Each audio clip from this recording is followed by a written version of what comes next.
We laugh. We cry. We learn.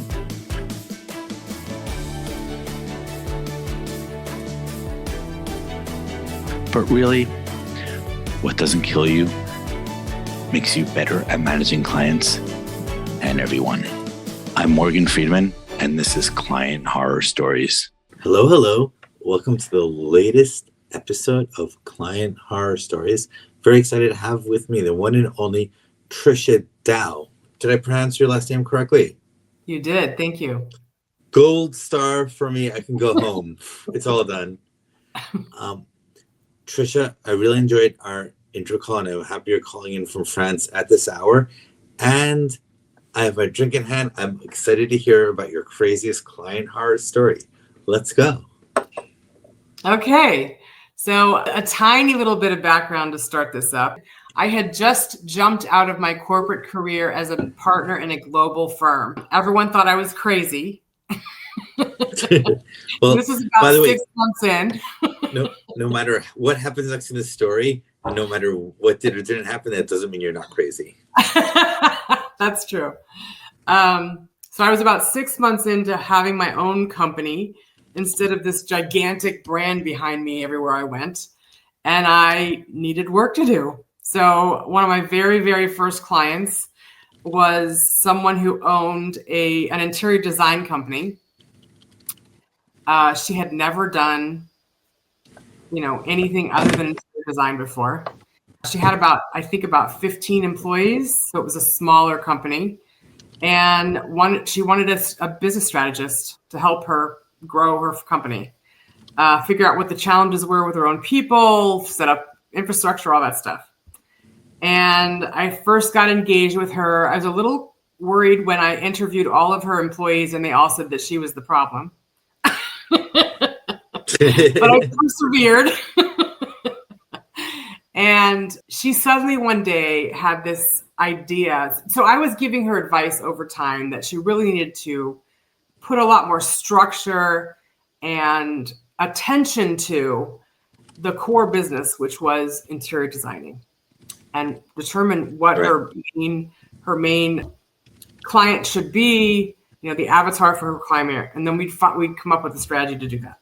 Instead, she said she had this brilliant idea that she would create an online high-end product business, home product business, for fancy clients, and throw a giant party in which she would invite all her rich friends and rich clients.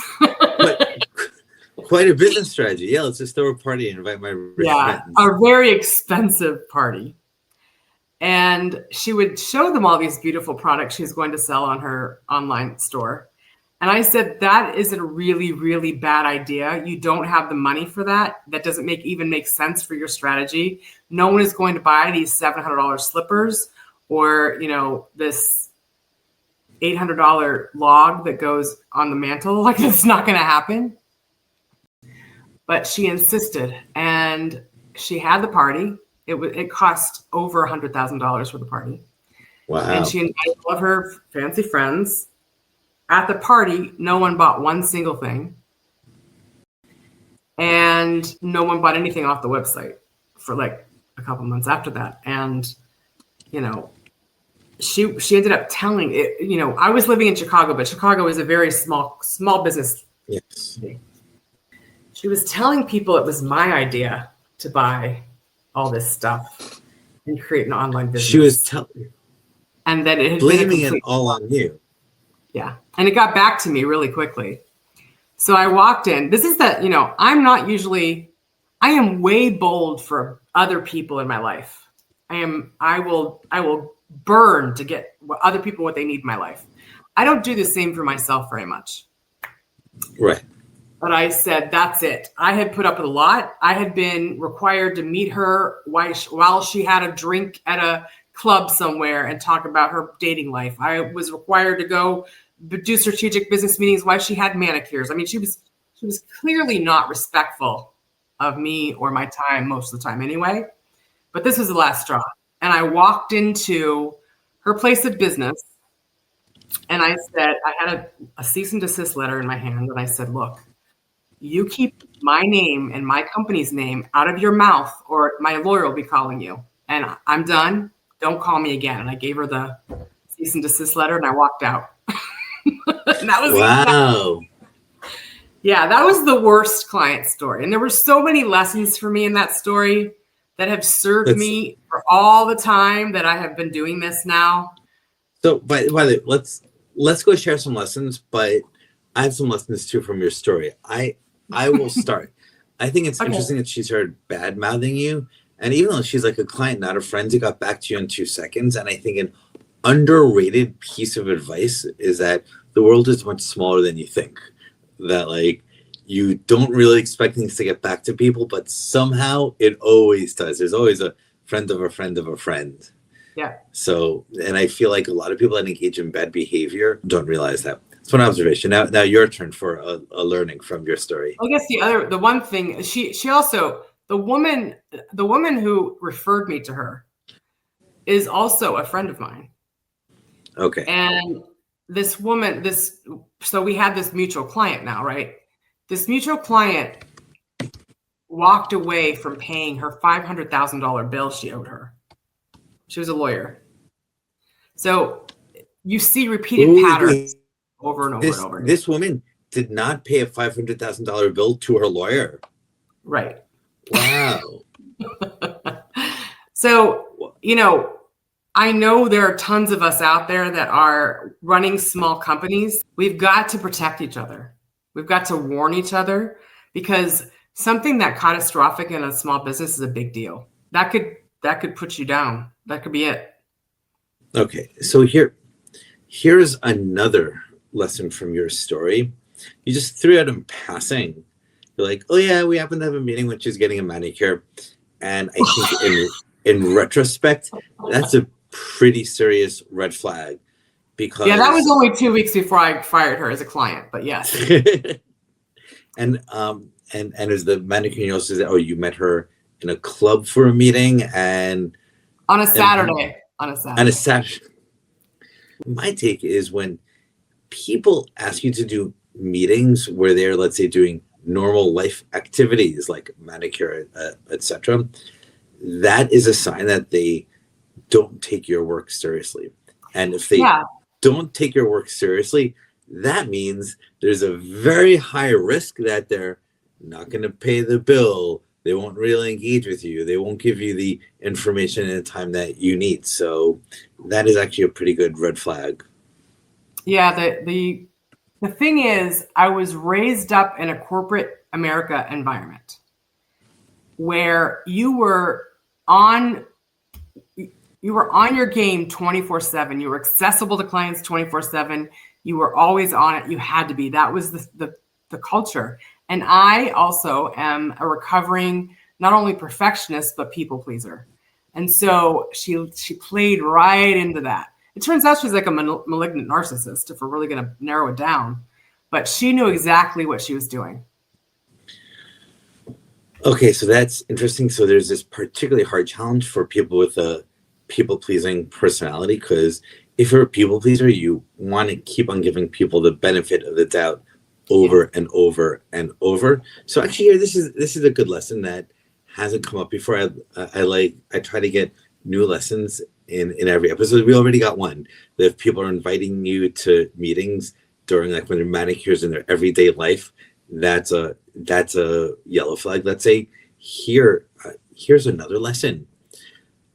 I often advise people in real life and in these episodes that if people are, let's say, when you look out for these yellow flags, like the weird meeting place and so on, that's a sign to start backing away. However, the new point is this: if you're a people pleaser, I think you need to have like a lower standard for when you start backing away. Because if you're a people pleaser, by your personality, you'll just keep on going and going and going and going. So you can't have that high of a standard, because then it'll go to the very end when it's too late. So people pleasers, you need a higher boundary. You need a higher, stricter boundary on yourself for that. Yes, absolutely. Yeah, exactly. So like if we're normally, I would say, okay, there are 3 yellow flags, then figure out a way out. If you're a people pleaser, maybe it's if there are 2 yellow flags, then do that, because if you're a people pleaser, you just won't be noticing all of these yellow flags. That's actually a really good lesson. Okay, sure. What's another lesson that you learned? I think we can get a few more lessons from your story. I think, as someone who was used to, and I know this is very, I know it will apply to other people, but it also has very much to do with my mindset. I was used to working really hard for a corporate entity and being paid very well for it. I was not used to being an entrepreneur and knowing that the brand related to that was just me at the time, was willing to take clients that I probably had a queasy feeling about, but persevered because I needed to get this done.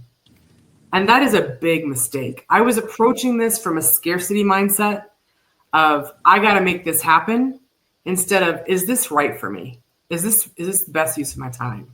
Is this what, ultimately, what is this taking away energy from my other clients that actually want me to do the right work? And that was the most powerful lesson out of this. I need to find clients. Number one, I actually have rules there's 3 rules for being a client. Please share your 3 rules. Am I allowed to swear on this podcast? Say it again. Yes, you are. They need to be self-reflective. They need to be what? Self-reflective. Self-reflective. To me, self-reflection is the key to almost everything good in this world. If you really want what you really want and you want to get it, you must have self-reflection. The second is that they have to be highly motivated. I cannot want for them more than they want for themselves. I cannot want this more for them than they want for themselves. And number 3, they cannot be assholes. I'm not working with assholes. I am not interacting with assholes. Go find some other asshole to help you do that. I'm not doing that. Those are my 3 rules.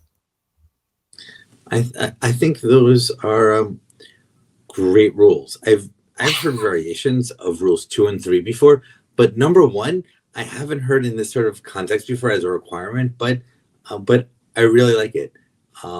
Self-reflective people are my favorite sort of people to work with. Yeah, because they make the work so much easier. It's a real partnership then. Otherwise, it's dragging people. I'm not doing that. Also, self-reflective people, I found, by their very nature and personality, don't just like angrily blame the others. Right. They no matter what happens, they look in themselves and they say, how can I improve? That's kind of the whole point of self-reflection. Right. Actually, there's a terminology there's a book called Culture by Design. Very good book. Highly recommend it. It's basically on exactly the same track as the work I do. And they use a term called blameless problem solving. Blameless problem solving. Leaders who practice blameless problem solving are the best leaders. Usually with high levels of emotional intelligence. I like that. I think I practiced blameless problem solving, but I had never heard the phrase until about 15 seconds ago on the Client Horror Stories podcast. Okay. I love it. I love it. Okay. I think I have another lesson. This person threw an expensive party to promote products in her store. That is, in a very, very obvious way, a huge strategic mistake. So, and not just is it a huge strategic mistake, it also feels this sort of thing that is entirely motivated by ego. Oh, absolutely. Very ego-driven. Very ego-driven. She had the luxury, frankly, of having all these really young people on her team that could have given her way better ways to launch that with social media and all that stuff. Yeah. And this is what she did, is throw this big expensive party. It was crazy to me. So this tells me a few different things. One thing is, this is another interesting yellow flag to look out for, which is when people see people make bad business decisions all the time. I think this marketing channel will work and it flops. That's just kind of the nature of the game. But when the channels you try and flop are the ones that like boost egos as well, it's like, imagine you and I start a business together and I say, okay, here's how we're going to get clients. We're going to take out a huge billboard with pictures of me. And like, maybe that will work, maybe that will not. It's a test, but it's like so clearly ego driven that you need to discount it or factor it in, or like basically it's a sign that they're an ego driven person rather than the person trying to really build the business. Right. Absolutely. And there's nothing, I'm trying, as you're saying that, I'm thinking to myself, have I ever seen, I have seen successful ego-driven businesses, but they kind of have to create a cult of personality around them to get that done. Good point. So I have some thoughts on that. One, ego-driven businesses can succeed, and one way is creating a cult of personality around it. Without a doubt, Steve Jobs was an egoist. Yeah. However, my interpretation would be to making a business succeed is very, very hard, and you need to do lots and lots of things right. So even if the ego-driven thing is a bad and dangerous strategy, if you do that wrong, but you do 99 other things right, and guess what? Apple did 99 other things right, and much, much more. It compensates for it. Yeah. But when you do I use Apple as an example all the time, because the primary work I do now is all people, culture, leader development. Okay. I use Apple all the time because I work primarily with service-based firms, law firms, accounting firms, financial services firms. And you cannot escape your culture when your people are the product. In the same way that if Apple makes a great phone, they can hide a lot of bad stuff that goes on underneath the skin there. You can't tell what's happening internally as fast anyway as you can when an accounting firm has a toxic culture. Interesting. Interesting.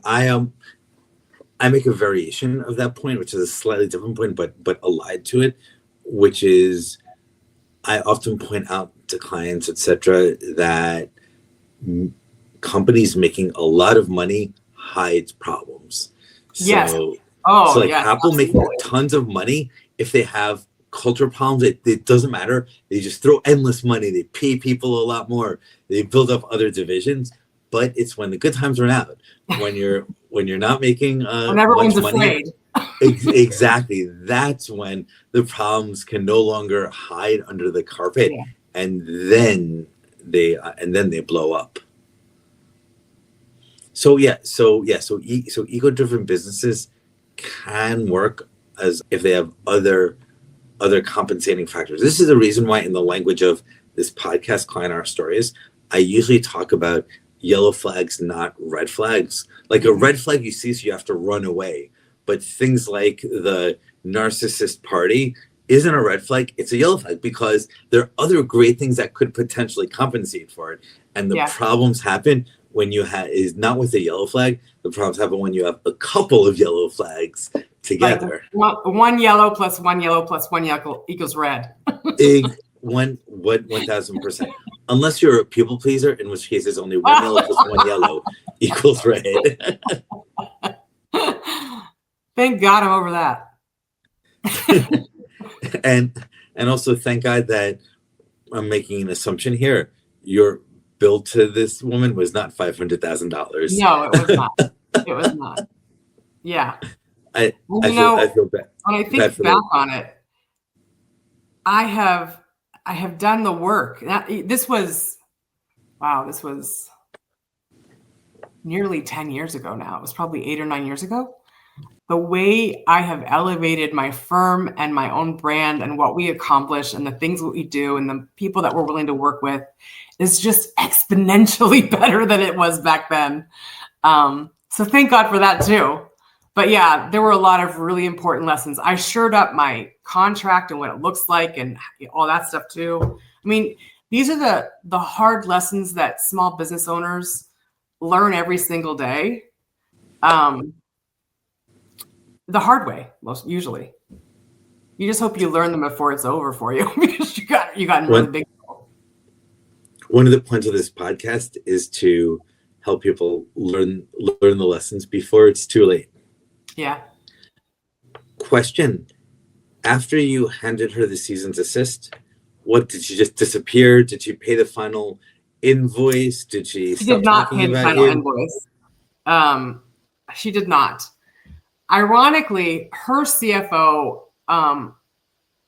knew all along that I was not the issue and that I was doing good work. And I actually worked with her on other clients going forward. I'd refer her into places to work. She did not pay my final bill. And I had done this luncheon because a lot of my clients at that time were women-owned businesses.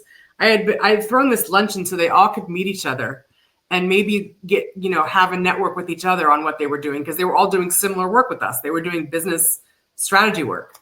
And I had brought I had bought all these leather passport covers in different styles and stuff to give as gifts to these people at this luncheon. She sent me the passport cover back in the mail. I mean, cherry on the top of that Sunday. But I don't understand. Why did she send it back rather than just throw it out? Because she's a narcissist.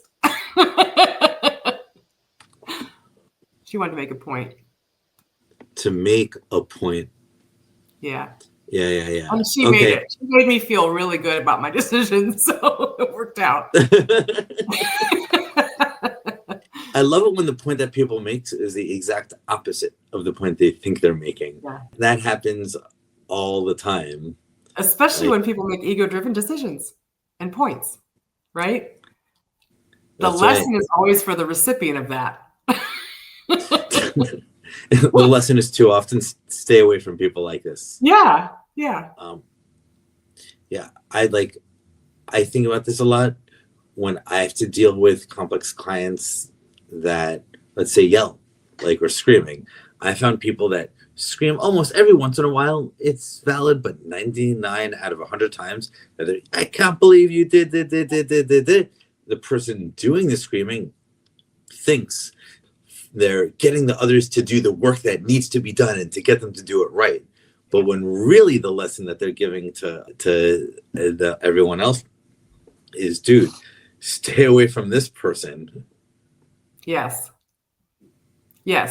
There's a lot of that out there right now because we're all so accessible to each other, right? So I think we've gotten really good at parsing out the real from the just miserable human being out there. To avoid them. No, my instinct is I actually think most people are getting worse at it. For example, more and more people are using ChatGPT to write their emails, for example. And when you have ChatGPT rewriting everything to sound nicer, it becomes harder to detect than if you don't have ChatGPT writing your emails or your text messages. I read it. I can read between the lines and see if you're an asshole, to use a bad word. But because this sort of GPT style of writing is so euphemistic and nice and kind sounding, it makes it easier to hide. That's true. I never thought about that. But it also has a lot less impact. Too. 1,000%. Yeah. 1,000%. So I'm not saying this advocating that. That style is just an interesting question about being able to detect people's work personality. So when everyone went to the office, you would look at the people over there and you could tell just by looking at them, just by overhearing their conversations, who's the asshole, who's the bully, and who isn't. But now you need to it's more subtle. You need to think more carefully about their emails, the Slack messages in your Slack chat, and so on. So it's just a new game, and it's fun to learn new games. Yeah. or new ways of seeing the world more clearly, I would put it. Yes, that's I wouldn't true. say games. That's true. I agree with that. You're right. Better way of saying it. Trisha, this has been so interesting. I like your story, and from your little story, we attracted so many different lessons, including 2 new lessons. This is episode 101, I think. And so I'm excited that after 100 previous episodes, we're still getting new useful lessons in. Thank you for thank you for your time. Absolutely. You have a fantastic night. Yeah, and everyone who's been watching this and you've made it to the end, thank you for watching it, and we hope that you've enjoyed watching it as much as we have recording it. Until next time. Take care.